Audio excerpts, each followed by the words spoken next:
fondationnel pour les plaintes de violence genrées sur les campus. Je m'appelle Anouk Nasha, je suis gestionnaire de projet pour Courage to Act. Et la formation d'aujourd'hui fait partie de notre série avec des différents experts et des conversations sur les questions urgentes, les tendances émergentes et les pratiques et stratégies pour mieux adresser la prévention de violences genrées sur les campus. Alors, nos conférenciers d'aujourd'hui sont extraordinaires. Ce sont des auteurs de la boîte à outils sur un guide compréhensif à ce type de plainte. Alors, sur lequel cette formation se forme. Veuillez noter que leur guide est maintenant disponible à télécharger avec le Centre de connaissances de Courage to Act. Donc, vous pouvez partager une copie et montrez-le à tout le monde parce que c'est une excellente lecture et puis on apprend beaucoup. Alors, visitez notre centre de connaissances et puis regardez-le. Et puis, avant de commencer, une note rapidement sur l'accessibilité linguistique. Les participants peuvent voir cette séance en cliquant sur le lien sur le tabardage. Vous pouvez écouter ceci en français en choisissant le canal français en utilisant le menu d'interprétation. La séance aujourd'hui va également être enregistrée et sera disponible sur notre site web avec la transcription. Possibility Seeds est celui qui mène le projet. Nous sommes une entreprise canadienne qui se spécialise dans la gestion de projets, développement de politique et nous travaillons avec nos clients pour créer, lier et cultiver la justice genrée. Et Possibility Seeds a plus de 20 ans d'expérience à travailler avec les communautés, les gouvernements, les organismes syndicaux et les institutions publiques et privées. Courage d'agir est une initiative multi-annuelle pour adresser la violence genrée dans les institutions postsecondaires au Canada.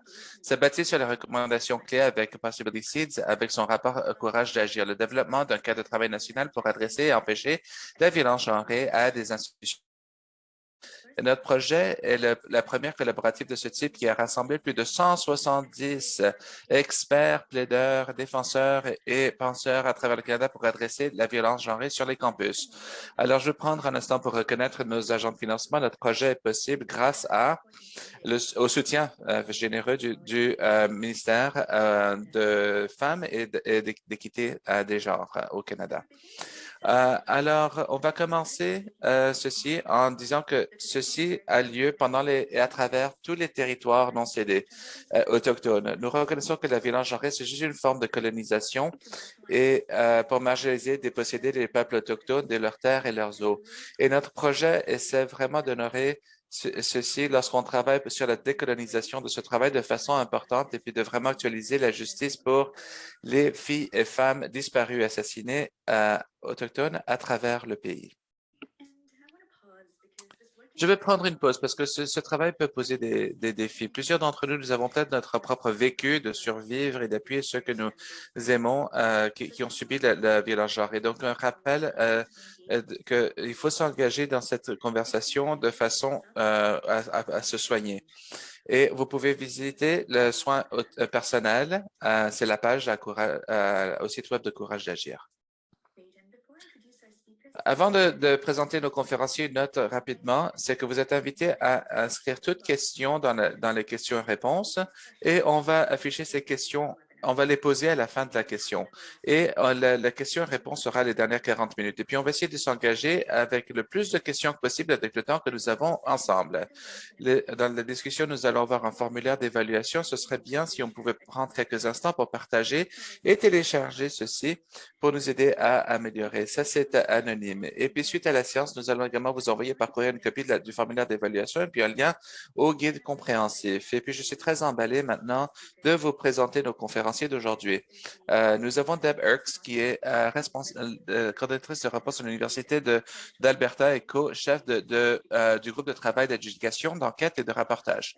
Et Brittany DaCosta mène le projet d'apprentissage expérientiel à COCHEC et puis également est co-chef du groupe de travail d'adjudication, d'enquête et de rapportage. Nous avons également Zanab Jaffrey, qui est consultante et co-auteur du guide et puis un consultant pour Courage d'agir. Elle connaît les interventions pour atténuer et adresser la violence sexuelle. J'ai le plaisir de passer à nos conférenciers.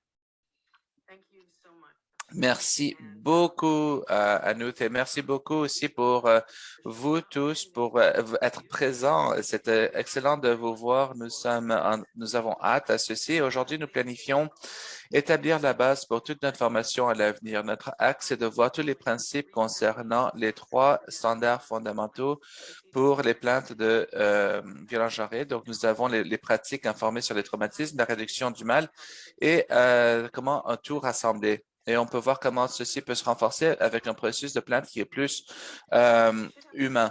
Alors, nous aurons plus de temps pour les questions et réponses à la fin. Juste un petit rappel que tout ce qu'on va dire aujourd'hui, y compris les ressources que nous référons, les termes que nous utilisons et les descriptions détaillées des trois standards fondamentaux sont disponibles dans la section 1 du guide que vous pouvez trouver sur cette page avec le site web de Courage d'agir.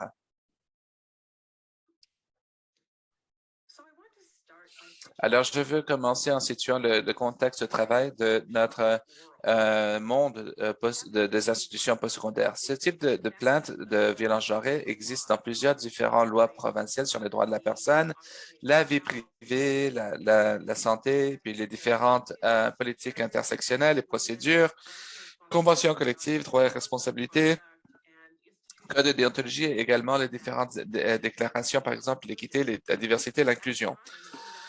À un certain moment, ces moments sont là, mais on ne peut pas laisser notre conformité être là. Donc, rien n'est optionnel. C'est pour ça que c'est tellement complexe. Et ça me rappelle de la métaphore d'une araignée qui est en plein milieu de sa toile d'araignée, qui est capable de répondre à tout ce qui se passe dans cette structure compliquée. C'est ce que nous devons faire là.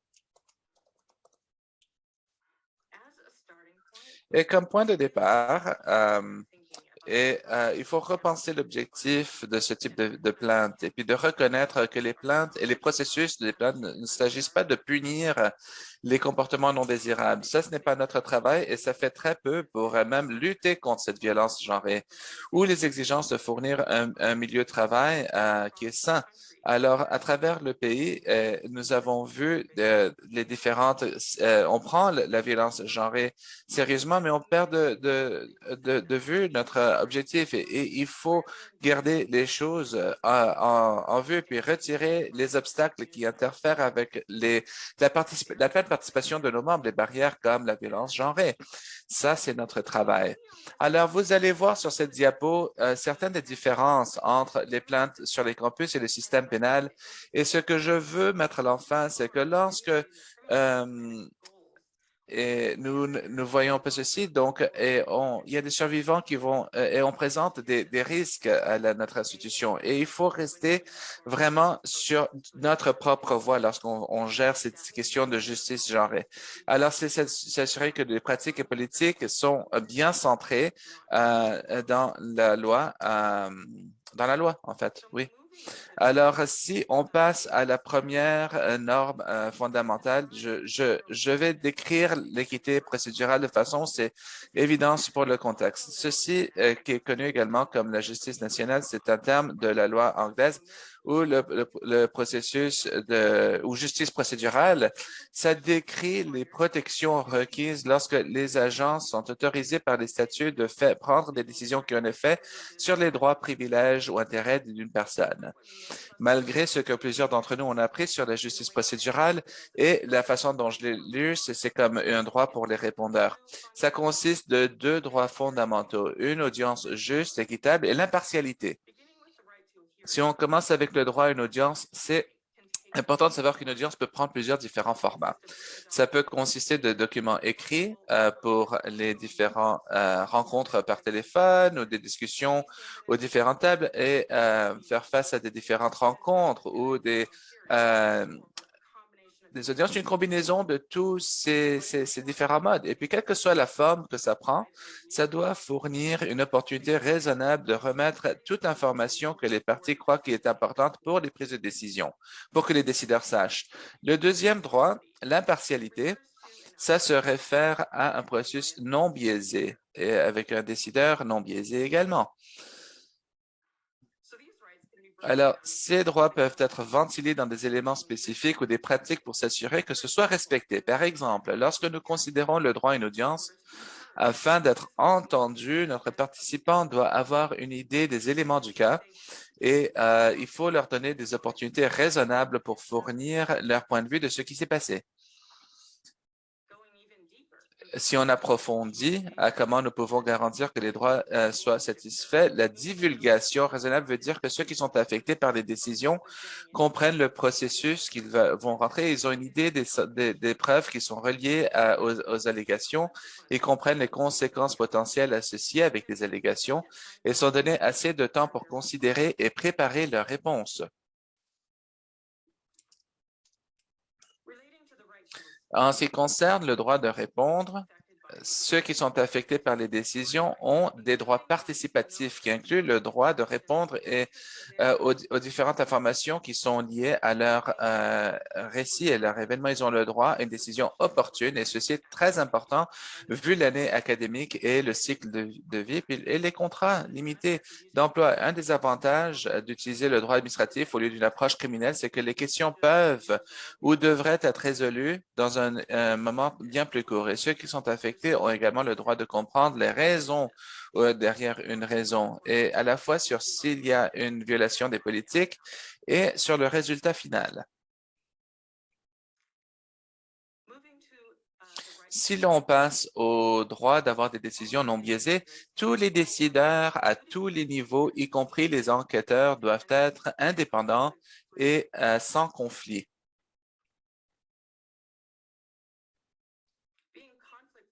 Et être sans conflit, ça veut dire que les décideurs n'ont aucun point de vue dans ces plaintes. Par exemple, ils n'ont aucune affaire avec des relations financières, ils ne vont pas gagner du point de vue professionnel ou académique comme résultat des prises de décision. Et ils approchent aussi avec l'esprit ouvert.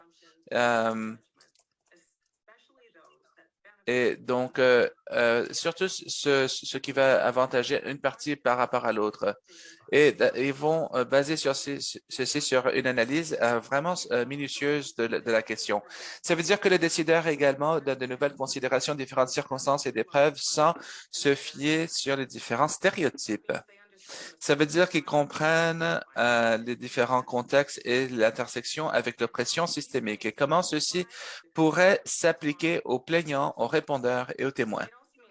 Et ça veut également dire qu'il défie et abandonne les mythes, les suppositions, les stéréotypes qui jouent dans le rôle criminel et dans les autres processus de plainte et ils reconnaissent les signes et les symptômes de traumatisme pour qu'est-ce qu'ils sont et pas les voir comme quelque chose de malhonnête, par exemple. Et finalement, un décideur doit être libre de toute pression institutionnelle pour prendre une décision particulière et interférer dans les questions procédurales et d'autres questions. Il pourrait ne pas y avoir, si on peut interviewer ou ne pas interviewer certains témoins pour donner plus de poids et, donc pour aller au-delà de certaines perspectives. Et puis nous sommes tous au courant que et donc, on ne sait pas si il y a une érosion de la confiance dans la validité du processus et des institutions. Ceci veut dire que un décideur non biaisé doit également être vu de cette façon-là. Vous constaterez peut-être dans cette diapo que je n'ai pas inclus un appel sur ce tableau. Et puis, un appel, c'est en fait pas un droit dans la justice procédurale, mais c'est une pratique pour les questions procédurales. Ça nous permet de corriger toute erreur interne avant l'étape de mise en revue interne. Ceci coûte moins, c'est moins chronophage et moins ardu comme travail. Et ça réduit le mal aux parties si ça se fait de façon juste et informée et disponible aux répondeurs ainsi que le plaignant. Et je veux indiquer aussi que le répondeur et le plaignant sont tous deux affectés par les décisions d'une plainte. Et ceux qui travaillent dans le processus de plainte ont toujours compris que les résultats pour ceux-ci, comme la discipline ou être éliminé d'une institution, ainsi que tous les effets de cascade ou leur pouvoir, veut dire qu'ils ont le droit à la justice procédurale. Mais ce qu'on n'a pas inclus dans cette équation, c'est ce qui On sait que il y a des problèmes académiques, des milieux de travail toxiques et d'autres défis, ce qui a d'autres effets également sur d'autres carrières professionnelles et leur capacité de gagner du pouvoir. La décision du BCO rehausse les effets potentiels sur les plaignants quand ils doivent naviguer par les différentes sources de traumatisme, surtout le répondeur. Si on passe par le processus de plainte, ça peut exacerber certains effets. Et on sait qu'une décision de pas de responsabilité peut ils sentent qu'ils n'ont aucun autre choix que d'abandonner leur travail ou leurs études et quitter être assujettis à ceci. Et étant donné que les deux sont affectés par ceci, il faut avoir ceci pour les répondeurs ainsi que le plaignant. Alors, ce que je viens de vous présenter ici peut être considéré comme les exigences minimales pour ceci. Et puis, donc, les politiques postsecondaires doivent refléter ceci, mais ils pourraient aller plus loin. Dans ce cas-là, vous devez suivre vos politiques. J'ai mentionné l'examen judiciaire comme le recours qui est disponible pour ceux qui croient qu'ils n'ont pas une audience juste et équitable. Au lieu de réviser la décision elle-même, les cours typiquement révisent nos procédures et si on les suit. Plus fréquemment, si on ne donne pas assez de justice procédurale, les questions nous reviennent et puis adressent des questions de façon appropriée. Donc, lorsque nous concevons nos systèmes et nous utilisons le processus de plainte, c'est utile de comprendre comment les cours décident qu'est-ce qui constitue un processus juste et équitable. Il y a une décision de 1999 qui dit que 23 ans plus tard, c'est encore l'autorité sur la justice procédurale. Et c'est Mme Baker qui faisait face à la déportation du Canada, ce qui voulait dire qu'elle serait séparée de leurs enfants dépendants nés au Canada. Elle a demandé une exemption, mais le Bureau d'immigration a dit qu'il n'y avait pas assez de mérite pour ceci. Puis la question est passée à un examen judiciaire limité, puis ensuite la Cour d'appel et à la fin, la Cour suprême du Canada. Une des questions, c'était de réclamer qu'ils n'avaient pas reçu l'équité procédurale. Baker a argumenté qu'elle avait le droit à une entrevue en personne avec les décideurs et puis que les remarques sur ses maladies mentales et le nombre d'enfants qu'elle avait indiquaient le biais. La Cour suprême, à la fin, a permis l'appel basé sur le fait que la décision remontait à des biais, des stéréotypes, que ça n'allait pas démontrer l'utilisation de discrétion. Ce qui est bien pour nous, c'est que la décision avait également fourni de l'information instructive sur les éléments de justice procédurale qui s'appliqueraient à toute décision administrative, y compris les nôtres. Et un juge Dubé a indiqué qu'il y avait 5 principes directeurs pour ceci. Et puis, donc, l'idée générale, c'est que la justice procédurale doit être considérée selon un certain contexte. Et répond à la question de combien de justice est due. C'est souvent frustrant, mais ça dépend. Malheureusement, ça dépend. Alors, j'ai passé par les principes, essayer d'articuler comment ceci s'applique à notre environnement.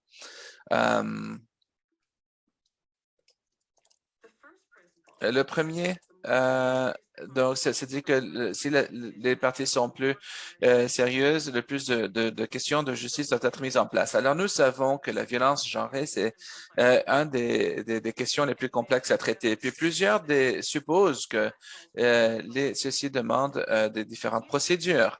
Ce qui est intéressant, bien que Baker faisait face à des conséquences extrêmement sévères, y compris la déportation et la séparation de ses enfants, la Cour a décidé qu'une audience en personne n'était pas requise.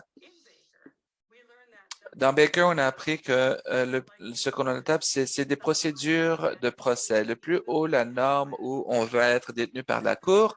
Dans d'autres mots, il se peut que ce soit aussi problématique pour les mesures procédurales que ce que l'on voudrait. Ça risque de mettre la barre bien plus élevée que ce que l'on devrait faire pour la revue ou la revue ou le contrôle judiciaire, tout en ayant un processus qui va violer le droit à avoir une décision opportune. Évidemment, passer de décision procédurale, ça risque de ne pas avoir toute l'information pertinente, d'avoir renversé à l'examen judiciaire et également demander la justice pour le sens de l'élément pratique. Et surtout lorsqu'on choisit les procédures, ça c'est un principe très important à ne pas oublier. C'est mieux de revenir à ses droits fondamentaux. Qu'est-ce qui doit se faire pour s'assurer que le droit d'être entendu et le droit à l'impartialité dans ce contexte soient respectés? L'autre principe nous rappelle que tout le monde peut, toute autorité peut faire quoi que ce soit pour les différentes statuts. Alors, je connais les différentes questions en Alberta. Je vais utiliser ceci comme un exemple.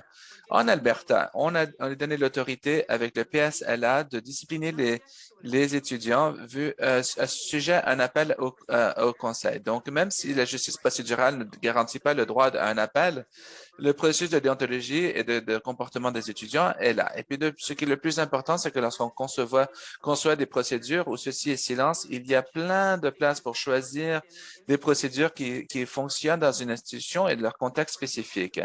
Et bien sûr, vous serez guidé par cet environnement, la loi, les politiques, les différentes conventions collectives et toutes les différentes choses. Mais le statut, c'est vraiment où ça commence. Troisièmement, le plus d'importance la décision est pour la vie de ceux qui sont affectés, le plus grand impact ça a sur eux, le plus strict sera la protection. La protection. Sans aucun doute, l'impact de ces décisions est très sérieuse. Ça peut potentiellement aboutir à éliminer la relation, y compris avec l'individu et l'institution, et affecter le chemin et la capacité de gagner leur pain. Puis les besoins de ces protections sont très élevés. Et puis, en même temps, l'impact est atténué par le fait que la plupart des décisions sont confidentielles. Il n'y a pas de dossier public qui est créé. Et les institutions postsecondaires n'ont pas l'autorité de donner des dommages civils ou d'incarcérer qui que ce soit. Il n'y a aucune menace de perdre la liberté. Mais même dans les cas les plus sévères, un individu typiquement a l'opportunité de participer à une autre institution ou de chercher un emploi autre part. Et, et dans ce processus, et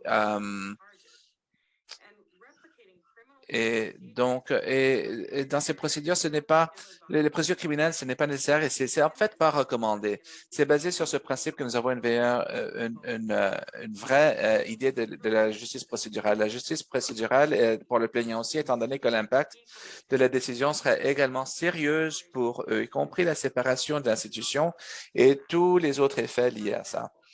Par exemple, une personne était assujettie à la violence et puis par conséquent serait assujettie à d'autres proximités à la personne qui est en violation. L'impact de devoir continuer à travailler ou de créer des classes ou vivre dans la même résidence qu'un individu qui a causé le mal pourrait être considérable, ce qui rend leur apprentissage ou leur travail vraiment toxique ou dangereux. On est obligé légalement d'avoir cet environnement sans harcèlement. Et il faut ne pas oublier la diversité de la population et que l'impact sera différent pour les différents individus dépendant de leur identité intersectionnelle. Et puis, le choix de procédure devrait considérer comment ce privilège opère vis-à-vis le genre, la race, l'identité sexuelle, d'expression, la classe et d'autres types d'endroits afin de niveler le terrain de jeu.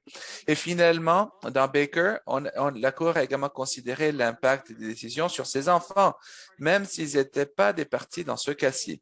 Pour nous, ça veut dire que c'est un chemin pour vraiment considérer l'impact de la communauté en général lorsqu'ils sont affectés par une décision de plainte de genre. Et puis bien que les membres de la communauté n'ont pas tous les droits qui sont donnés aux parties afin de se plaindre, l'impact de la communauté pourrait être considéré dans plusieurs décisions.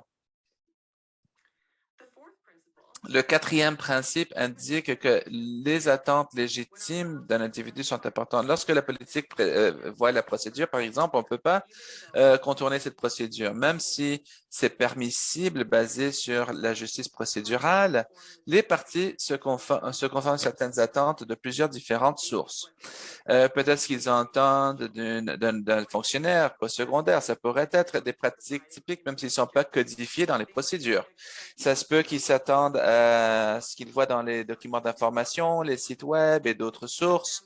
Par exemple, si un enquêteur dit à un répondeur, ne vous inquiétez pas, je n'ai jamais vu quelqu'un congédier une personne pour ceci, même s'ils essaient de rassurer aux répondeurs qu'ils vont retirer le processus les dangers dans le processus de plainte, ça se peut qu'ils créent plus d'obstacles que non.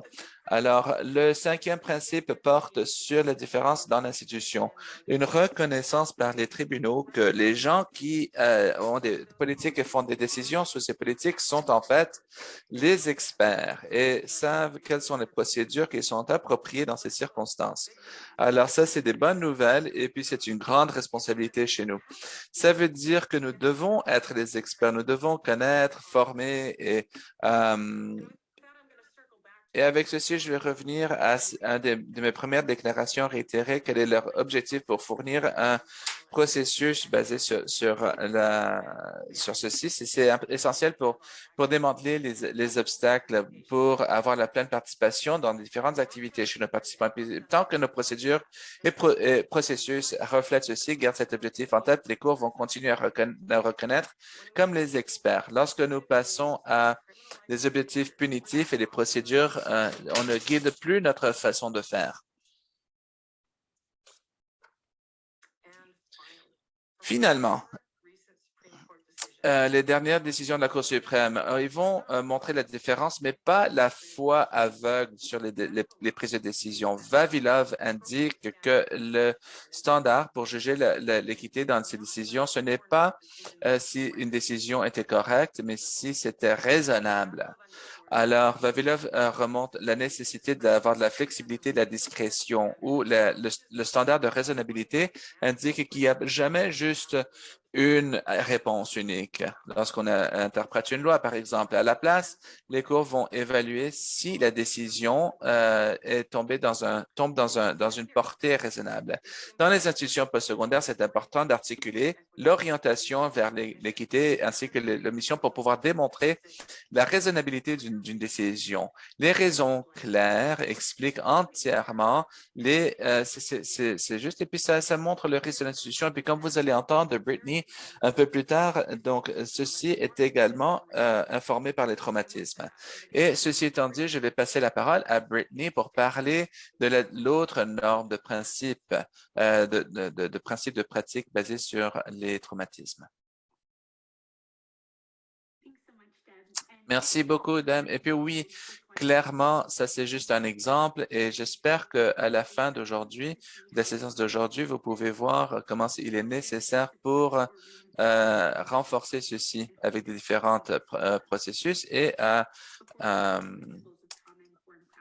avant de passer à ces différentes pratiques basées sur les traumatismes. Alors, les pratiques basées sur les traumatismes dans ce contexte de processus de plainte, et qu'est-ce que ça veut dire là? Et puis, à un niveau plus élevé, une approche basée sur les traumatismes est une approche au processus, aux procédures et aux dispositions en service qui comprennent et répondent aux impacts des traumatismes.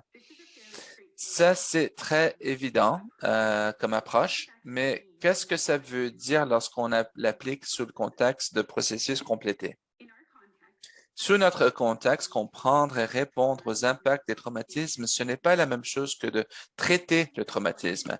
Ça, c'est une distinction importante et un obstacle important d'avoir pour vous-même. Sinon, vous risquez de blesser ceux qui sont inclus dans ce processus. Et ceci n'est pas vraiment la même chose pour le faire. Et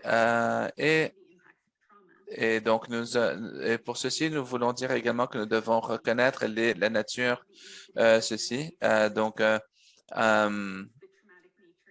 ça inclut les effets des réponses aux incidents ainsi que la nature traumatique du processus de plainte au complet dans les contextes historiques et socio-économiques, etc. Et puis, pour être capable d'utiliser ces connaissances pour informer vos politiques, procédures et comment vous engagez dans ce rôle, que ce soit des enquêtes ou des prises de décision ou autres. Alors, si une approche basée sur les traumatismes veut dire qu'il faut comprendre aux impacts du traumatisme en reconnaissant les traumatismes et en utilisant ces connaissances pour informer votre travail, alors il faut également prendre une autre pas de l'arrière pour voir qu'est-ce qu'on veut dire quand on dit traumatisme. Et on peut comprendre les traumatismes basés sur trois éléments. Premièrement, des sentiments d'être fâché ou inondé ou en combinaison avec une perte de contrôle, que ce soit une perte de contrôle ou que ce soit perçu ou réel, et une menace à la sécurité ou à la survie. Et de façon plus importante, il faut que ce soit des feelings, y compris l'anxiété, la justice, et puis également être accablé ou inondé de travail. Ça ne constitue pas le traumatisme nécessairement. Et puis ces sentiments doivent être accompagnés par une véritable perte de contrôle, une menace à la survie de quelqu'un. Les traumatismes, c'est aussi quelque chose que nous ne pouvons pas, et puis c'est pas toujours invisible, et malgré la façon dont on voit la compréhension. Et le traumatisme est également pas un ensemble de réponses à ces violences genrées. Bien que la violence genrée est une expérience de traumatisme, et dans certains cas, c'est surtout très traumatique à cause de la nature sexualisée de la mort ou le mal que ça cause. Pas tout le monde qui voit la violence genrée va voir les traumatismes ou voir les comportements qui sont attribués à une réponse d'un traumatisme ou vont répondre à un traumatisme de la même façon. Alors, si le traumatisme n'est pas toujours évident ou une réponse universelle, comment est-ce qu'on est censé de comprendre et de reconnaître les choses?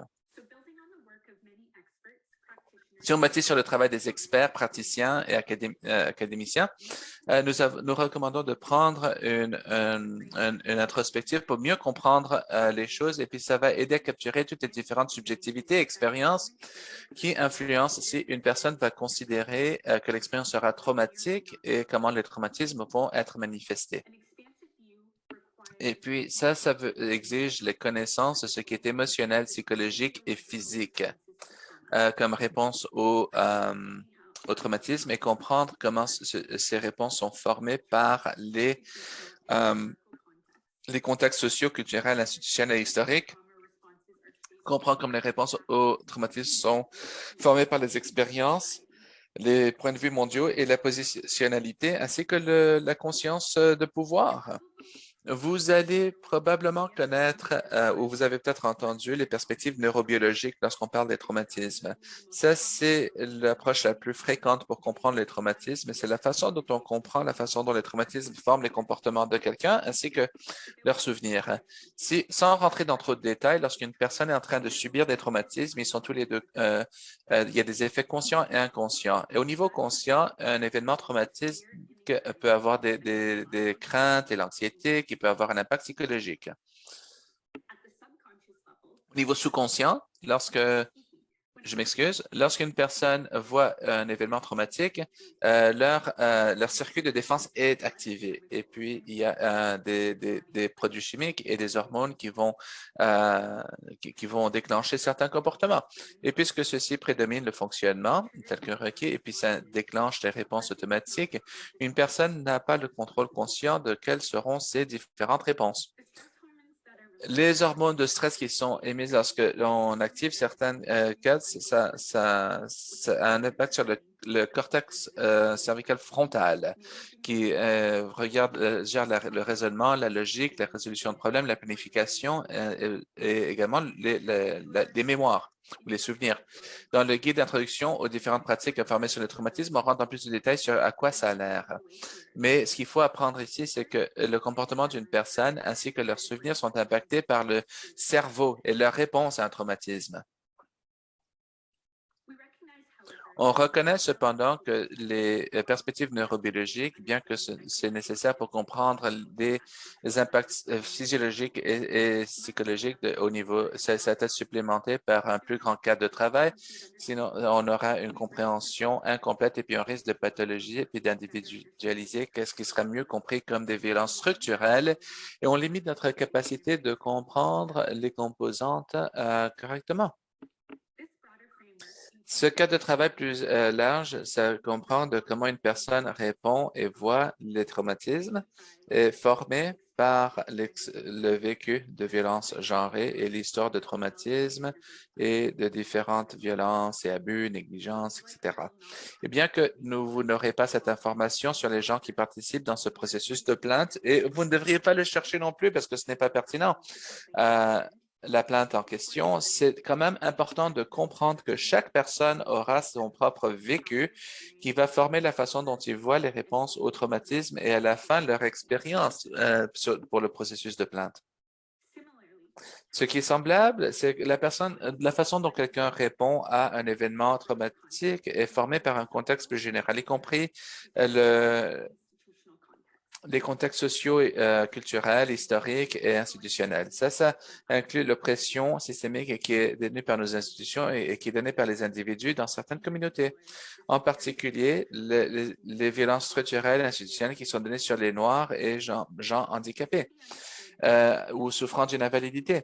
Ceci peut inclure les analyses d'incapacité puis comprendre vraiment les violences constructives qui sont en jeu. Et ceci va main en main avec la dernière partie du cas de travail pour comprendre les traumatismes et les réactions aux traumatismes. C'est le niveau de conscience en soi. La façon dont la conscience fonctionne, c'est important pour comprendre les contextes socio-culturels et institutionnels.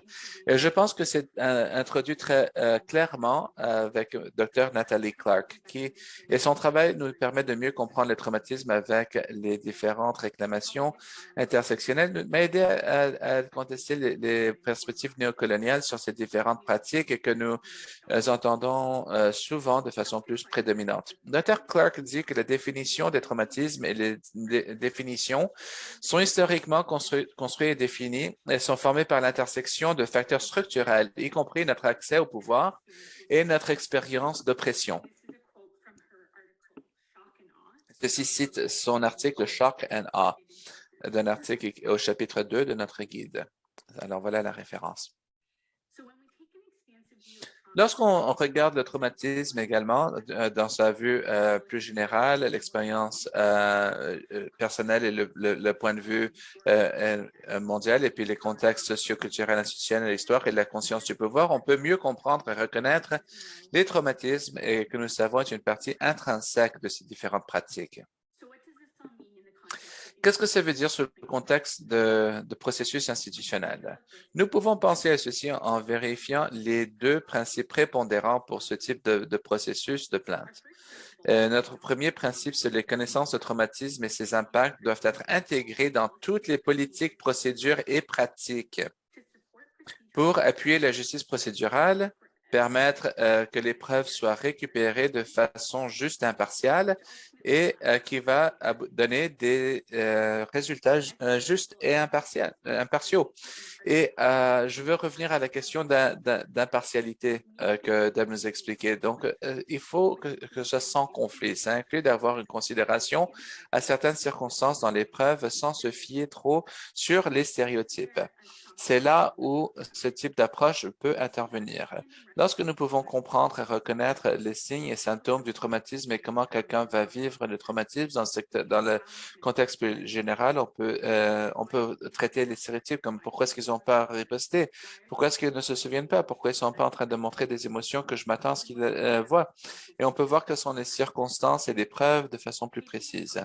Si on prend ce type d'approche, ça indique non seulement la partialité, ça vous permet également de récupérer l'information la plus compréhensible de tous les parties pour voir de quoi il s'agit. Par exemple, un enquêteur qui applique les différentes pratiques informées aux entrevues, et c'est quelque chose qu'on va explorer avec plus de détails dans notre série d'approfondissement qui va venir. On sera mieux à entendre quelles sont les différentes informations qui existent.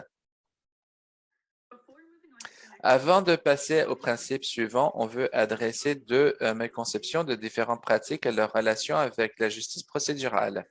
Le premier, c'est la croyance que ça prendrait une approche informée dans le processus de plainte où on favorise une partie, normalement le plaignant, par rapport à l'autre. Et cette méconception est vue dans un malentendu sur qu'est-ce que c'est qu'une approche basée sur les traumatismes, à qui ça s'applique et comment ça fonctionne dans les différents processus. Et lorsqu'on parle de ce type d'approche informée, on parle d'une approche qui s'applique à tous les niveaux du processus et pour tous ceux qui participent, y compris le plaignant, le répondeur, les témoins, les décideurs et tous ceux qui travaillent dans cet espace. Le deuxième point qu'on veut clarifier, c'est que l'intégration de ces traumatismes dans des politiques, procédures et pratiques, ça n'implique pas que l'existence du traumatisme est une preuve d'un incident.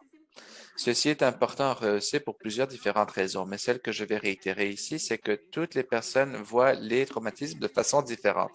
Et chaque personne a des signes de traumatisme différemment, basés sur une grande gamme de facteurs ainsi que leur propre biais.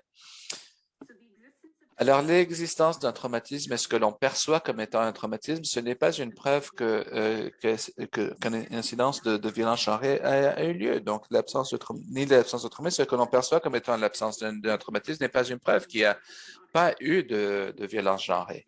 Alors, on utilise notre compréhension et la reconnaissance de traumatisme sur comment on approche le processus et puis jamais pour affirmer les différents faits.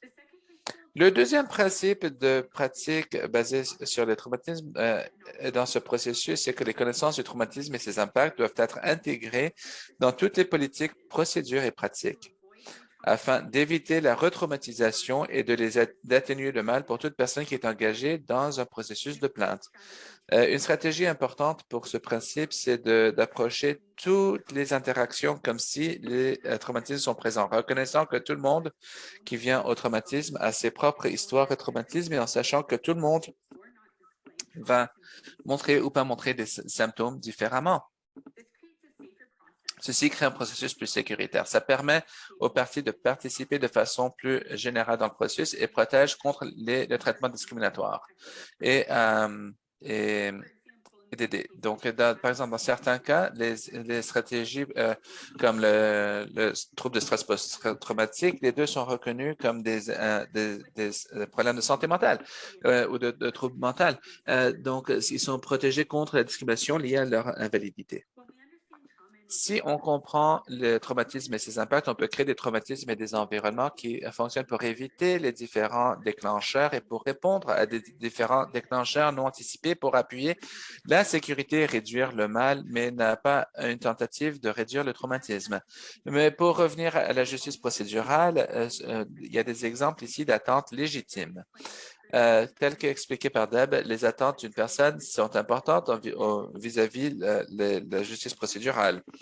Les attentes sont également importantes au moment de prévoir les différentes retraumatisations. Et Zena va parler un peu plus de ceci dans le contexte de gestion du mal et les traumatismes sanctuaires. Alors, un des éléments définitifs d'une expérience au traumatisme, c'est une perte de contrôle. Et ne pas avoir des attentes claires peut déclencher ces mêmes sentiments comme résultat de l'incertitude ou l'incongruité entre les attentes informées et les processus et résultats ou résultats. Créant des attentes légitimes, c'est également une façon de protéger les traumatismes sanctuaires, ce qui peut être compris comme des fenêtres pour ceux qui ont été approchés et des représentants des institutions pour rechercher des soutiens directifs et d'autres recours, mais qui sont rencontrés avec des besoins qui satisfont leurs besoins ou qui devient une autre source de traumatisme.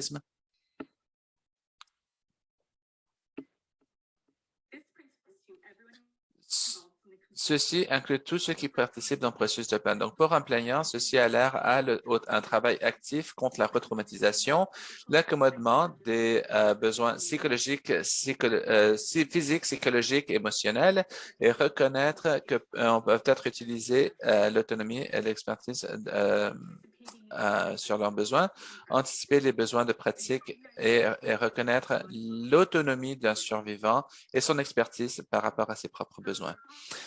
Pour les répondants, on dirait qu'il faut reconnaître ce mal et reconnaître ceux qui ont causé du mal et qui se sont blessés eux-mêmes. Et il y a de l'oppression systémique et puis ils peuvent naviguer leur expérience par leur propre expérience de traumatisme.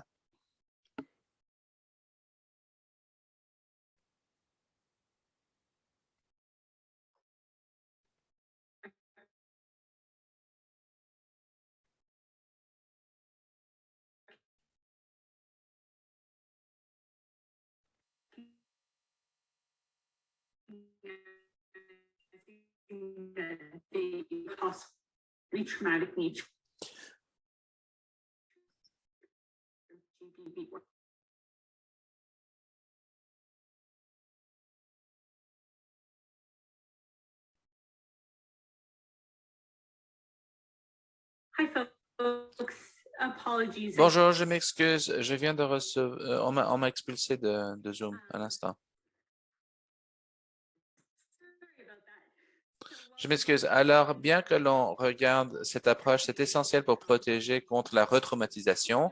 C'est aussi important de reconnaître que nous ne pouvons pas éliminer toutes les formes dans ce processus. Alors, je vais passer à Zana pour parler de la réduction du mal. Espérons que je ne vais pas être expulsé encore une fois de Zoom. OK, merci beaucoup, Brittany. Alors oui, donc le troisième principe fondamental, c'est la réduction du mal. Le terme de réduction de mal, ça a ses origines dans le contexte de drogue, des drogues, de toxicomanie. C'est utilisé pour les praticiens pour travailler avec ceux qui sont des utilisateurs actifs. Et cette idéologie qui s'appelle la réduction de mal, ça reconnaît que l'abus de substance, ça fait partie de notre monde. Et au lieu de retirer ces gens de notre société, ce qui est pas réaliste, ça réduit les différents mâles. Et les exemples de ceci peuvent être quelque chose comme le programme d'aiguilles où les utilisateurs sont fournis avec des aiguilles propres pour réduire les surdoses et les infections. Et puis depuis ce temps-là, cependant, la réduction de mâles en tant que terme, ça a été appliqué largement aux différents champs d'études, y compris le monde de violence genrée, la plaidoirie et le soutien. Dans notre guide, nous sommes en train d'utiliser le langage clair de ce terme où le mal se réfère à tout impact négatif qui arrive comme résultat de l'enquête et la réduction se réfère à tout simplement nos efforts pour le réduire. Un concept qui pourrait faciliter la compréhension de quel type de mal nous essayons de réduire, c'est un concept qui s'appelle le mal inévitable. Diapo suivante, s'il vous plaît. Le mal inévitable, c'est un mal qui ne peut pas être empêché avec les différents processus de soins traumatiques. Alors, on parle de situations que nous ne pouvons pas vraiment réclamer dans des situations et des situations qui pourraient se détériorer ou s'empirer même si on va d'avant.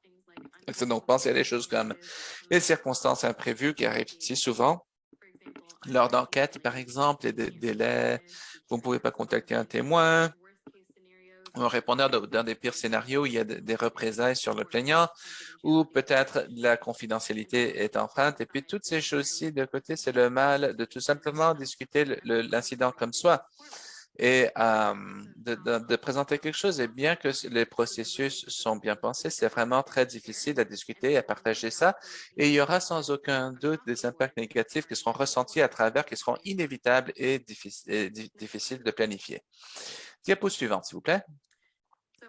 Alors, notre responsabilité dans ces scénarios qui sont imprévus et qui sont difficiles de planifier et d'empêcher, ce n'est pas d'éliminer toute responsabilité en disant, ah, ben ça, c'est une circonstance imprévue que je ne peux pas contrôler, alors je n'ai aucune responsabilité. Non, à la place, c'est de reconnaître le mal au fur et à mesure, et ça arrive rapidement, et de déployer des mesures pour réduire le mal.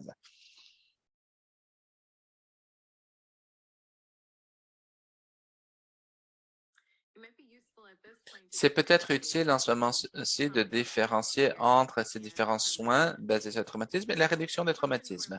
Alors, ce type de réduction, dans leur fonctionnement, ça semble être assez semblable. Et c'est parce que dans les conditions les plus idéales, ce type de soin est une méthode de réduction de mal. Ça réduit le mal en compensant pour les effets de traumatisme. Et lorsque c'est déployé correctement lors d'une enquête, ça va empêcher les mâles parce que ça va compenser pour les effets de traumatisme lors d'une enquête. La réduction du mal de notre côté, ça atténue le mal au fur et à mesure que ça surgit. Donc, la façon dont on peut différencier entre les deux concepts, c'est en pensant aux différents soins informés comme une prévention, c'est-à-dire la réduction du mal en tant que mitige du mal. Donc, atténuer le mal qui arrive, le mal que nous n'avons pas planifié ou le mal qui revient dans des circonstances imprévues. Alors, ce type de soins imprévus, ça donne le mal en compensant pour ces différents impacts et la réduction du mal et ça atténue les différents mal que nous n'avons pas été capables de planifier.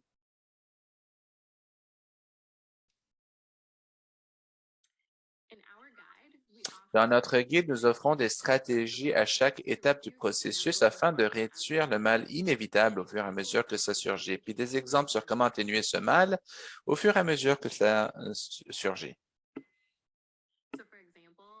Par exemple, euh, à une certaine étape, comme au niveau d'entrée, on a fait et on a les meilleures intentions aux praticiens pour pouvoir avoir des processus, mais il pourrait y avoir une retraumatisation qui va encore avoir lieu. Donc, nos responsabilités seraient d'agir après le fait. Alors, reconnaître que le mal est arrivé, d'utiliser nos ressources et de réduire la traumatisation du mieux possible. Et les enquêtes là-dessus, nous pouvons employer des mécanismes de flexibilité ou sinon de différentes plateformes pour que les gens puissent donner du feedback et pendant les différentes prises de décision. Si jamais il y a des nouvelles qui doivent être livrées, nous pouvons impliquer ces différentes stratégies en livrant ces mauvaises nouvelles avec soin. Et pendant le processus d'appel, nous pouvons également utiliser des différentes solutions ou mesures le temps que ça prend pour livrer un processus d'appel. Alors, ce sont tous des mécanismes de réduction du mal que l'on pourrait utiliser pendant le processus de plainte. Le premier principe que nous voulons vous expliquer vis-à-vis de la réduction du mal pendant le processus de plainte, c'est de voir quels sont les différentes institutions avec les différents traumatismes pendant les enquêtes LGBV de violence genrée. Donc, ça arrive lorsqu'un plaignant soulève une plainte et puis va à un administrateur de confiance et débute une plainte. Et puis, l'institution ne livre pas une réponse appropriée et responsable. Ceci mène aux plaignants qui se sentent trahis parce qu'ils ont fait ce qu'ils... Et puis, l'institution ne l'a pas fait, mais ça peut mener également à un phénomène semblable qui s'appelle un traumatisme sanctuaire. Donc, ça arrive quand ça arrive dans les endroits où ils sont censés être en sécurité. Alors, il y a des débats là-dessus en ce moment, et puis le débat est le suivant. C'est la question suivante. Et notre institution et notre sanctuaire, notre réponse, c'est le suivant. Et bien que la fonction principale d'une institution n'est pas nécessairement pour appuyer les gens qui sont affectés par ceci ou qui fournissent l'accès aux services liés à la santé mentale, une institution ne peut pas simultanément se présenter comme un endroit sécuritaire en offrant ses services ou en écrivant ce type de politique sans supposer les responsabilités de d'assurer le bien-être de ceux qui l'utilisent. Alors, ceci, ainsi que le fait que ceux qui mènent ces processus, le font afin de recevoir de l'aide d'administrateurs de confiance. Et ça veut dire que les traumatismes sanctuaires comme concept peuvent être compris pour s'appliquer dans le contexte de plainte également. Alors, lorsqu'on applique les mécanismes de réduction de mal, un des principes que nous voulons utiliser, c'est de réduire ou gérer la retraumatisation et de réduire les différents traumatismes si possible. Le principe numéro 2, c'est de faire la promotion de l'imputabilité à travers tout le processus. Nous savons qu'en général, un processus de plainte cherche un recours pour ce qui est causé. Mais la question que nous avons, c'est est-ce que ces plaintes et ces processus mènent à l'imputabilité, les changements comportementaux ou la prévention de mal futurs de la part du répondeur? Et on sait que les mesures punitives ne sont pas synonymes avec l'imputabilité. Et c'est car vous pouvez sanctionner quelqu'un pour conserver cette sanction, encore causer du mal une fois que leur sanction a été complétée. S'ils sont en désaccord avec la sanction et ne prennent pas l'imputabilité pour leur action, ils peuvent servir toute la sanction, que ce soit une suspension, une expulsion, et voir aucun développement ou aucun changement comportemental comme résultat du processus de plainte. Notre perspective sur cette question, c'est que ce type de processus de plainte où la sanction est seulement concernée par des mesures punitives et la violation de politique, c'est un processus erroné. C'est donc, en contraste, des mesures punitives qui pourraient peut-être ne pas rectifier le mal ou déterminer le mal à l'avenir, on propose que les institutions appliquent les mesures suivantes d'imputabilité pour les individus et l'institution. Et ceci commence en créant un processus de plainte qui anime l'imputabilité interpersonnelle. On définit l'imputabilité interpersonnelle comme la volonté d'accepter la responsabilité pour les actions et l'engagement pour recauser du mal à l'avenir. Et l'imputabilité institutionnelle. Un processus de plainte devrait également animer l'imputabilité institutionnelle. Et puis on définit cette imputabilité comme une responsabilité administrative pour empêcher le mal avant que ça arrive, accommoder les différents parties une fois que c'est arrivé, adresser les écarts institutionnels qui permettent le mal et concevoir un plan d'action avec des repères pour pouvoir régler les écarts et animer les changements culturels. Et puis, nous recommandons aussi d'utiliser ou d'appliquer les principes de réduction du mal avec l'intention de promouvoir les différentes imputabilités institutionnelles ainsi que de se déplacer de différentes imputabilités individuelles qui utilisent le comportement comme des questions individuelles sans considérer tellement ceux qui sont affectés. Et ça aboutit normalement dans des sanctions contre une personne qui a été trouvée comme étant en violation des politiques par rapport à causer du mal à d'autres individus ou des membres de la communauté.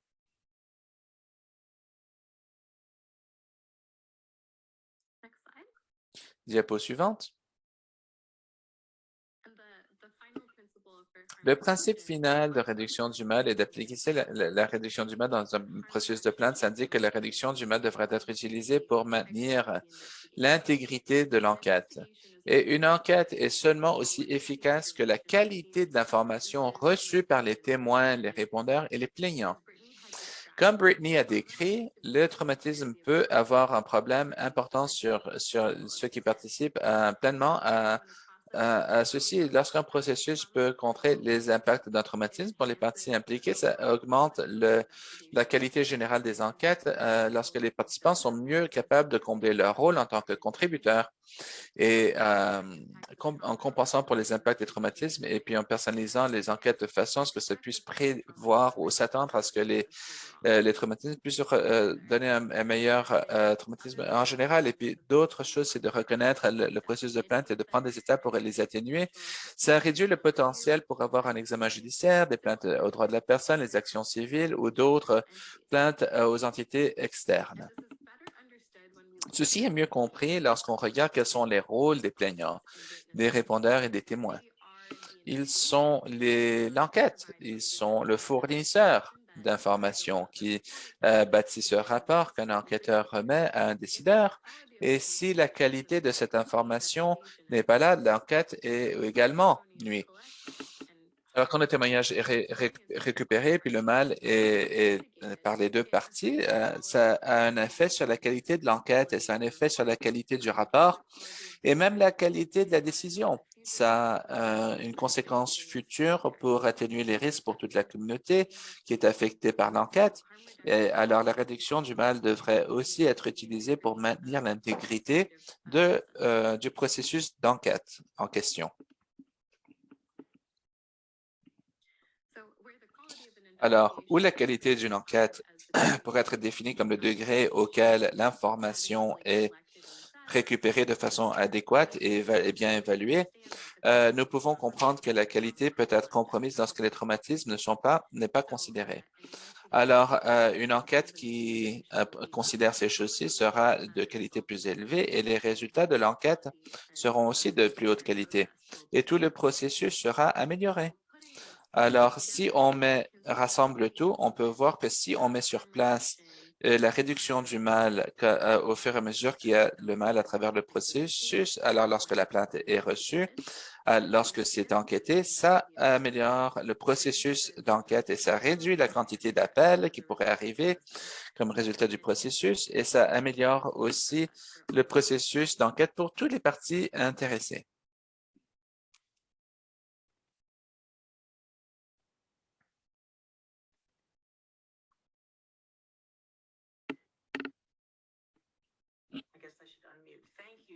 Je devrais enlever mute.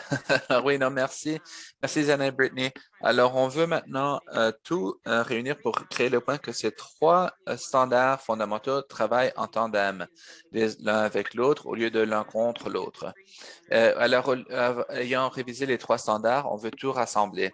Alors, la raison pour laquelle on a pensé que c'était important d'écrire ce guide et fournir cette formation, c'est d'éliminer deux mythes. Un, c'est que la justice procédurale, c'est seulement pour les répondeurs et les pratiques informées sur les traumatismes, c'est seulement pour les plaignants, et puis que les deux principes soit en opposition, agissent en opposition l'un contre l'autre. Mais en fait, les trois standards non seulement s'appliquent aux plaignants et aux répondeurs, mais ils travaillent ensemble et se renforcent également pour avoir un processus plus humain.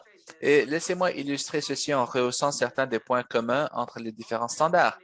Les trois standards fondamentaux mettent l'emphase sur la transparence, ce qui est nécessaire pour la justice procédurale sous forme de divulgation raisonnable de différentes politiques et procédures et une exigence pour des raisons claires. Et puis, c'est également l'élément nécessaire pour l'autodétermination, l'autonomie ainsi que le consentement, qui sont tous informés par les traumatismes. Et la transparence fonctionne également vers le développement de confiance, ce qui réduit le mal à tous ceux qui participent. Tous les standards préfondamentaux évitent les mythes, les préconceptions, les préjugements et les stéréotypes. Vous vous souviendrez que j'ai mentionné des différentes possibilités comme un partie clé de droit administratif et puis un élément d'éléments très traditionnel, mais ça réduit le mal en reconnaissant que les traumatismes peuvent avoir un effet sur les gens de différentes façons et permettre aux survivants de voir quelles sont les différentes décisions sur comment leur plainte sera gérée. La communication est essentielle et pour la divulgation raisonnable et le droit de répondre aux différents éléments clés de la justice procédurale et les différentes approches traumatisantes qui incluent le mal, ça inclut que les lignes de communication vont rester ouvertes pour les plaignants et pour les répondeurs à travers le processus. Tous les deux sont informés de ce qui se passe dans leur cas et savent qui contacter lorsqu'il le faut. Et finalement, les trois standards fondamentaux atténuent les risques institutionnels et utilisés ensemble, ils peuvent créer les conditions pour que les parties puissent participer pleinement et fournir la meilleure information de qualité, ce qui va mener à de meilleures décisions.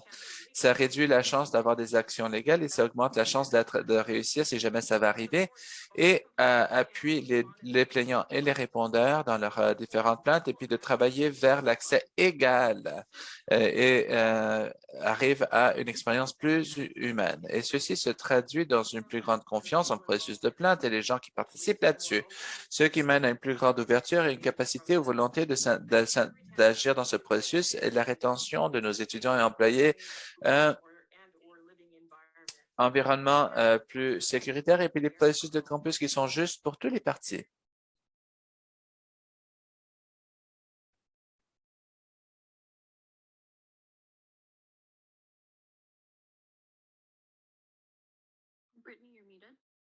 Brittany, vous êtes sur mute. Merci beaucoup, je m'excuse. Alors, on va juste prendre un pas de l'arrière et puis on va voir la vue d'ensemble. Maintenant que nous avons une compréhension de base sur quels sont certains des standards, et puis on parle de comment ça se chevauche et les points communs entre les uns et les autres, mais il faut aussi comprendre la base sur laquelle ces standards sont bâtis et la structure qui les lie pour pouvoir créer ce processus complet. Et la façon dont nous avons conceptualisé les choses en définissant la matrice avec les différents standards et le développement de standards. Chacun des trois standards fondamentaux est la justice procédurale, les différentes pratiques et la réduction du mal existe dans une matrice de droits de la personne et d'équité. Et ça veut dire qu'aucun des standards fondamentaux peuvent exister pleinement sans les autres. On ne peut pas avoir la justice procédurale sans les pratiques ou réduction du mal. Et on ne va pas avoir besoin de ceci à moins que nous satisfaisons également les droits de la personne et droits d'équité. Et ceci, on a fait un bon travail là-dessus. Donc, et on va réitérer encore une fois avec des exemples. Alors, je vais donner un exemple maintenant de lorsque nous fournissons la justice procédurale pour le plaignant ainsi que pour le répondeur. Ça, c'est informé par les traumatismes dans le sens où lorsqu'on fournit de l'information, ça permet au plaignant leur voix et le choix dans le processus. Ils sentent un sens de contrôle. Et puis, ça réduit aussi le mal parce que ça reconnaît l'impact sur le plaignant et puis d'être traités comme s'ils sont à côté du processus ou qu'ils ne sont pas importants pour ce processus.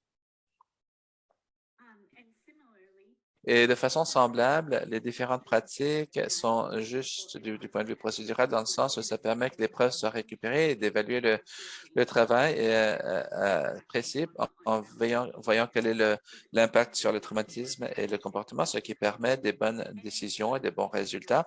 Et nous savons on a dit que les pratiques informées par les traumatismes permettent de réduire le mal.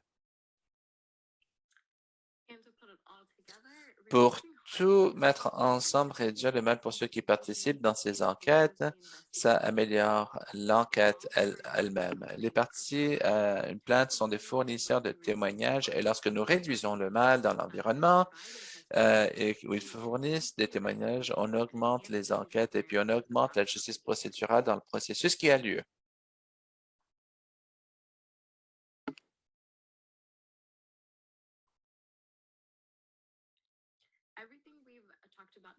Tout ce qu'on a expliqué aujourd'hui est dans la section 1 de notre guide compréhensif pour les différentes plaintes basées sur la violence genrée et avec les différentes discussions sur les droits de la personne et l'équité. Le reste du guide offre des stratégies, des recommandations et soulève des questions qui n'ont pas encore été répondues pour voir comment ces standards dépendent des uns des autres.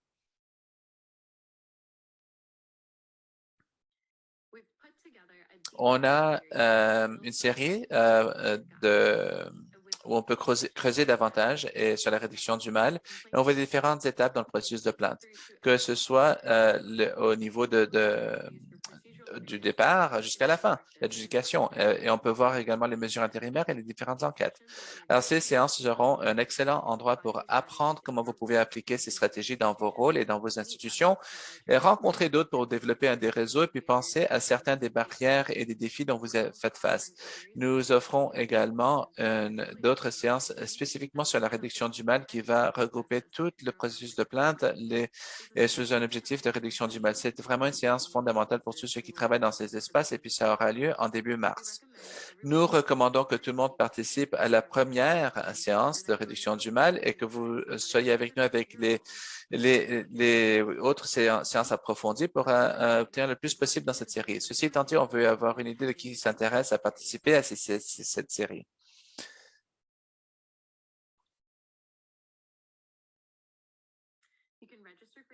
Vous pouvez vous inscrire pour ces sessions dans la série d'actions de courage d'agir, dans ces doigts de courage d'agir.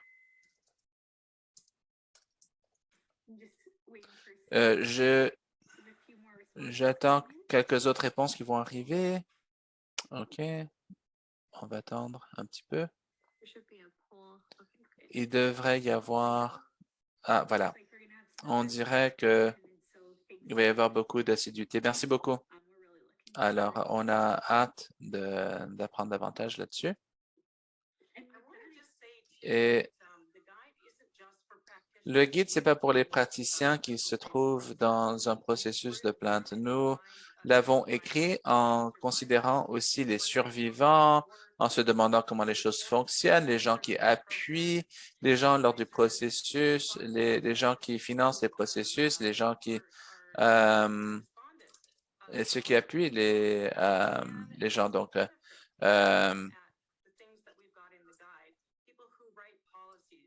et, et les gens qui les appliquent.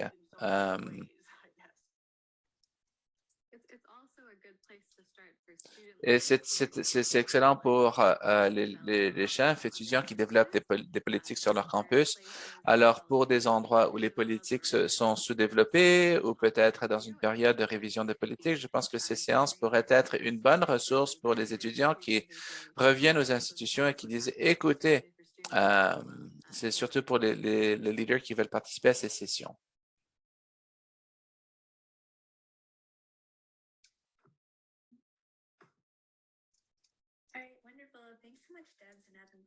OK, merci beaucoup, Debs, Amni et Savi, pour avoir partagé avec nous. Donc, on va passer maintenant à des questions maintenant. Et, on va passer aux questions et réponses qui se trouvent dans la section de questions et réponses sur Zoom.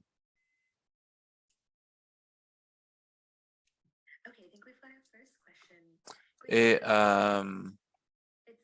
c'est la première question.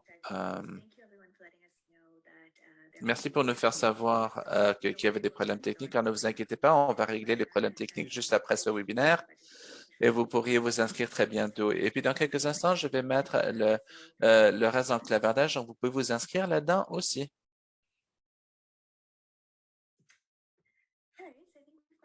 Alors, je pense que nous avons quelques questions qui ont été soulevées. Merci. Alors, je pense que la première question, c'est pour vous. Que diriez-vous pour ceux qui créent l'argument que les institutions postsecondaires ne sont pas des sanctuaires ou lorsqu'on adresse la violence genrée, ce n'est pas leur responsabilité? Oui, d'accord. Alors, ma réponse à ceci, c'est que les institutions ne peuvent pas inviter les étudiants pour vivre aux institutions ou de travailler dans une institution sans offrir ou s'assurer que c'est un endroit sécuritaire pour qu'ils puissent le faire. Les institutions ne peuvent pas non plus accepter des ressources pour parler de la violence genrée, l'étude de violence genrée, la prévention de violence genrée, le développement de ces politiques, sans s'assurer qu'ils ont respecté leur partie. Et puis les institutions à travers l'Ontario sont fournies avec des fonds du gouvernement pour s'assurer que tout est bien financé et puis qu'ils sont en train de développer des politiques et des protocoles pour empêcher ceci.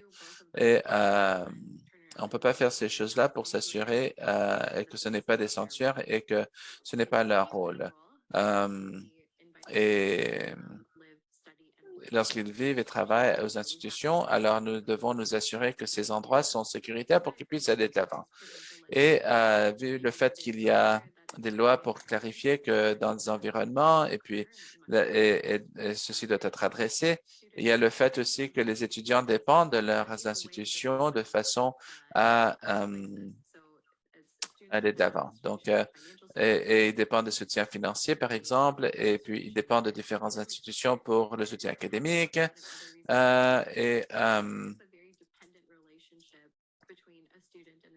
Et donc, il y a beaucoup d'importance.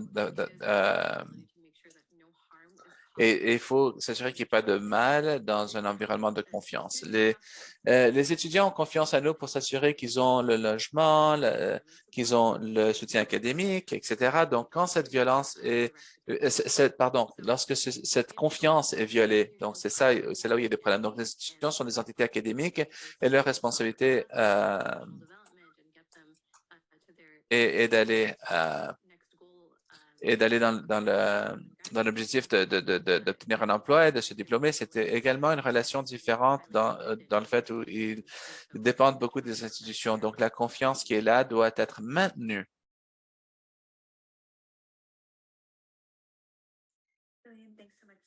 Merci beaucoup.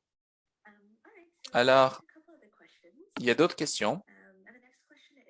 La question suivante. Pour vous, Deb, je pense. Comment est-ce qu'on peut gérer tout ça avec ces différentes ressources? C'est une bonne question. Un des mandats pour nous, lorsqu'on a écrit le guide, c'est de s'assurer que ça s'applique à toute institution à travers le Canada, de tout type, de toute taille, dans tout endroit. Et alors, lorsque vous lisez les stratégies, ça a l'air pas mal intimidant, disons. Mais je crois que ce qui est bon, c'est la flexibilité.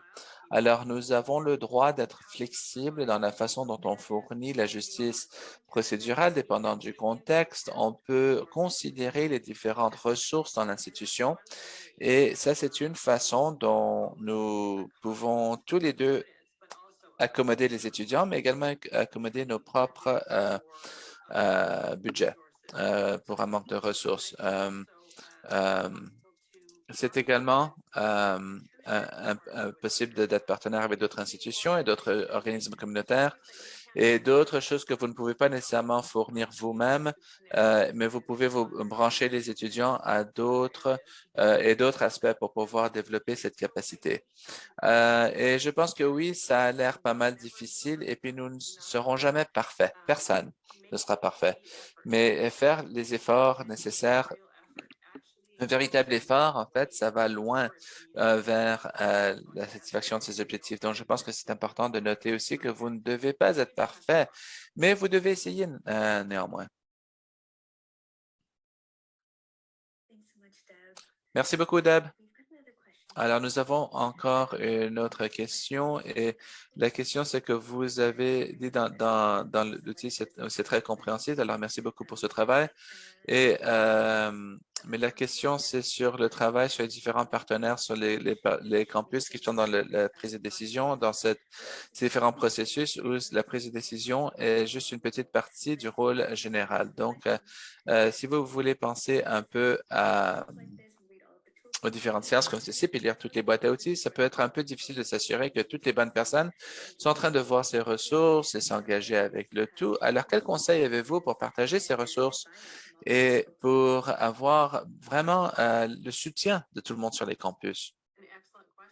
Excellente question. Et je pense que nous nous fions également à vous pour partager ce que vous pensez qui est utile pour d'autres.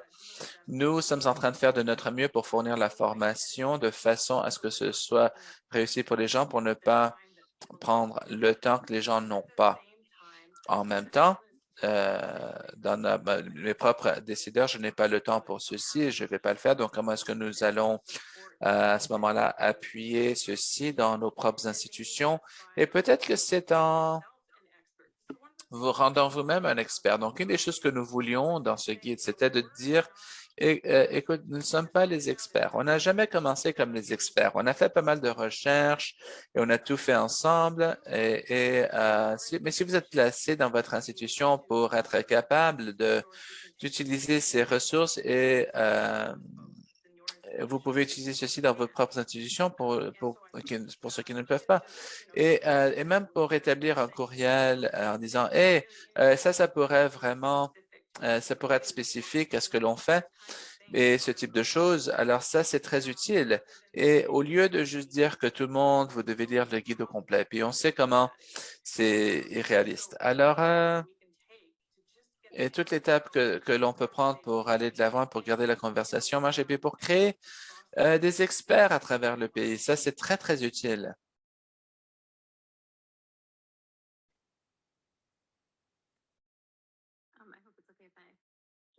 Et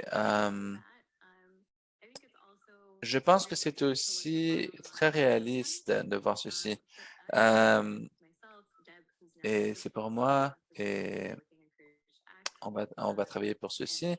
Et, et il y a également ceux qui sont affectés. Et il faut s'assurer également que les plaignants et les gens qui sont blessés reçoivent du soin là-dessus. Donc, et pour l'institution, il pourrait y avoir une date limite finale et puis c'est correct d'en s'engager. Et c'est peut-être pas les gens qui sont plus investis dans les soins informés, mais ils sont intéressés à réduire le nombre d'appels qu'ils vont recevoir ou de prolonger les processus au-delà de la date limite. Et créer l'armure que tout ceci est lié, c'est vraiment exprès, puis on veut que l'institution sache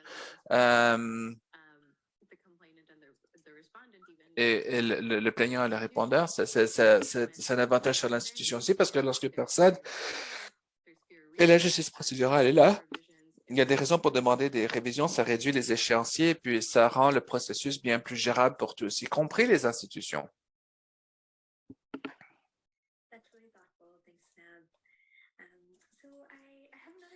Et, et Brittany, voulez-vous prendre celle-ci? Cette question, c'est la suivante. Comment est-ce que les traumatismes, les données basées sur le traumatisme va avoir un effet sur sur les requérants? Oui, c'est une bonne question parce que Et c'est pas un pharmacien traumatisme que ça s'applique à tout le monde dans le processus de plainte. Mais nous, souvent, nous prenons un point de vue que ça s'applique seulement aux plaignants, tout comme et donc et avec la réalité, ce n'est pas le cas. Et alors, une des choses que nous voulons revenir, c'est le besoin d'approcher toutes les interactions lorsque les traumatismes sont présents.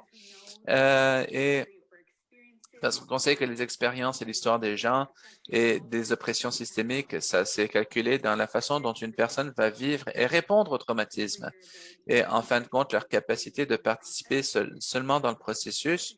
Alors, si on peut s'asseoir là et répondre aux Noirs autochtones ou sinon du point de vue de la communauté qui fait face à la violence structurelle ou l'oppression dans les différentes institutions, il faut penser au fait que même si il y a des processus qui ne dupliquent pas le système criminel, nous sommes encore en train d'opérer dans un processus colonial et vraiment nuisible. Et dans cet environnement, le répondeur pourrait être à risque d'être retraumatisé par le processus et le système en général. Alors, en s'engageant dans une entrevue, en utilisant les choses comme les différentes interviews, des techniques d'entrevue et dans nos enquêtes d'approfondissement, on va rentrer dans plus de détails là-dessus.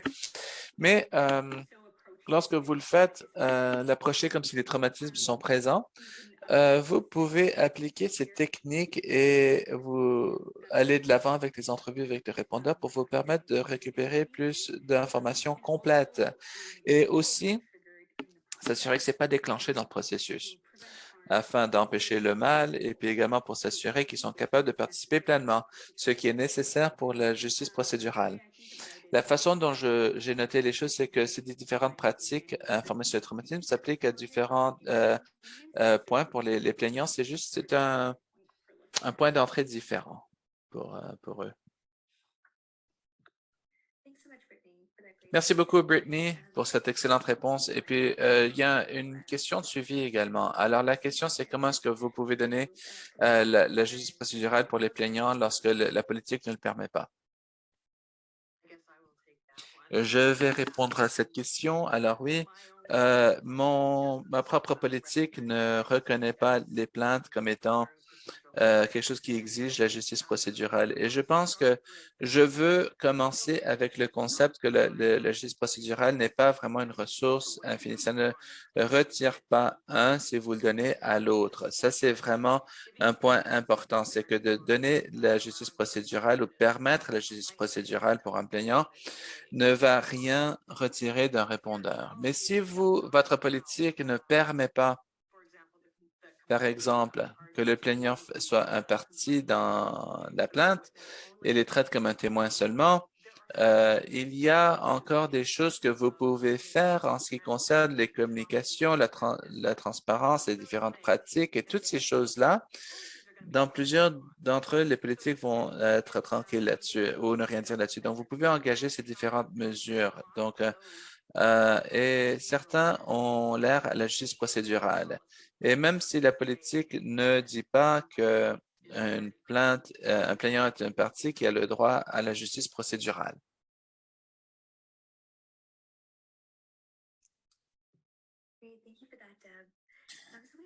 Merci, Deb. Alors, il y avait d'autres questions. Et puis la question suivante concerne si vous avez des conseils ou des pratiques ou politiques pour les étudiants lorsqu'ils sont assignés au milieu de travail avec ce type de violence genrée et puis également ce qui peut être utilisé là-dessus. Et puis, Brittany, à cause de votre expérience là-dessus, c'est peut-être une question pour vous. Oui, je pense que je vais intervenir, mais vous pouvez également rajouter à ceci. Mais en ce moment-ci, nous n'avons pas de pratique ou recommandations politiques. On sait que ça, c'est un enjeu très important et que ça arrive beaucoup, mais il y a un manque d'attention à cet enjeu. Et récemment, c'est pour ça que Courage d'agir a commencé ce type de projet de recherche, celui pour le projet d'action avec l'objectif de développer des recommandations et des outils pour appuyer le personnel et les étudiants, les institutions et de se protéger contre la violence genrée dans ce type d'apprentissage ou dans de différents placements d'apprentissage. Donc, ces recherches viennent de commencer et puis il y a un blog sur notre site web qui parle de pourquoi on le fait et à quoi on l'air les projets. Et la semaine prochaine, en fait, je vais dire que si vous êtes quelqu'un qui travaille dans ces espaces, on est en train d'animer le concept où on va parler de certains des différents aspects où il faut se concentrer dans ces recherches afin de cibler les choses correctement. Et nous allons ensuite, pour la phase suivante, ça fait partie du projet, c'est de faire cette recherche principale et puis d'obtenir cette information et d'utiliser ce qu'on a appris pour développer certaines recommandations politiques ou des recommandations et des outils pour vous appuyer dans ce travail. Alors, c'est une très longue façon de dire que actuellement, nous ne le faisons pas, mais l'objectif de ce projet, c'est de trouver le tout. Alors, si ça vous intéresse de faire partie de ce projet ou si vous voulez contribuer d'une certaine façon, vous pouvez m'envoyer un courriel. Je peux mettre mon adresse courriel dans le clavardage, mais vous pouvez aussi vérifier notre page web. Et vous pouvez m'envoyer un courriel quand vous voudrez. Merci beaucoup. On est très emballé par ceci et puis le travail qui va venir avec la section de violence sexuelle. Et puis alors, merci beaucoup. Et puis notre question suivante, les intervenants, c'est est-ce que vous avez une recommandation ou un document qui va offrir un terme concis ou une définition pour la violence genrée?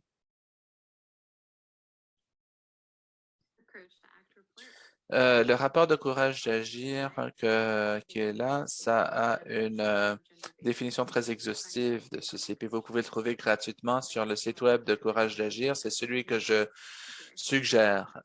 Bon, il n'y a pas de biais, mais bon, je suggère fortement. Oui, et je pourrais rajouter à ça que Kurt Schack a publié également une série de droits également. On espère que les gens qui travaillent dans le secteur soient là. Puis vous pouvez trouver ça dans le centre Kurt Schack également. C'est dans le rapport. Et puis également, il y a une approche soutenue là-dessus. Alors, je pense que nous avons le temps pour quelques questions. Alors, veuillez, s'il vous plaît, taper vos questions dans le clavardage aux questions et réponses.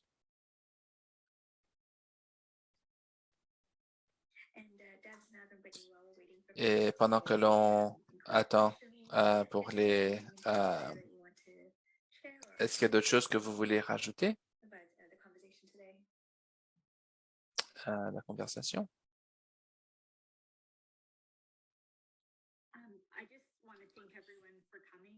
Alors, merci à tous pour être là. Je sais que c'est beaucoup d'informations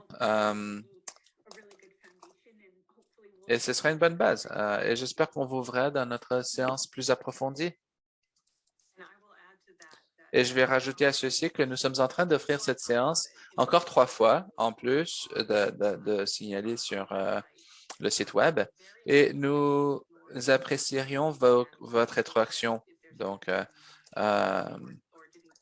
et s'il y a quelque chose où on n'a pas mis assez d'emphase, où on n'a pas assez clarifié, on voudrait entendre davantage à propos de vous pour l'améliorer les 3 fois suivantes.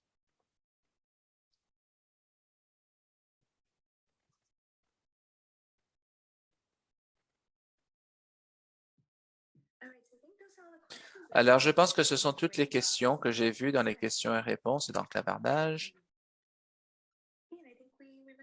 Et alors, on va finir un peu plus tôt aujourd'hui, c'est bien. Alors, c'était juste un grand merci à vous tous, Deb, Brittany, Samara. Merci beaucoup pour avoir partagé vos connaissances, votre expertise avec nous. Et le guide est disponible à être téléchargé et avec le centre de connaissances. Et puis, je voudrais également remercier tout le monde pour partager avec nous. Et les participants ont vraiment apprécié ça, puis pour adresser et empêcher la violence genrée sur les institutions postsecondaires. On est très chanceux de travailler avec vous tous et vous toutes. Alors, merci pour être avec nous, puis on va mettre l'évaluation, le lien sur le clavardage, et puis on va prendre un instant pour le compléter. Et Merci beaucoup à tous et puis